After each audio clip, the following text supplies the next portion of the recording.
नमस्ते. 5वीच्या scholarship परीक्षेचे स्वरूप समजून घेऊयात. यात 2 पेपर होतात. पहिला पेपर आहे 150 गुणांसाठी, त्याला वेळ आहे 1 तास 30 मिनिटे. दुसरा पेपर आहे 150 गुणांसाठी, त्याला देखील वेळ आहे 1 तास 30 मिनिटे.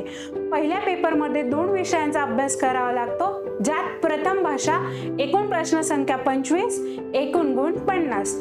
दुसरा पेपर गणित, ज्यात एकूण प्रश्न संख्या 50, एकूण गुण 100.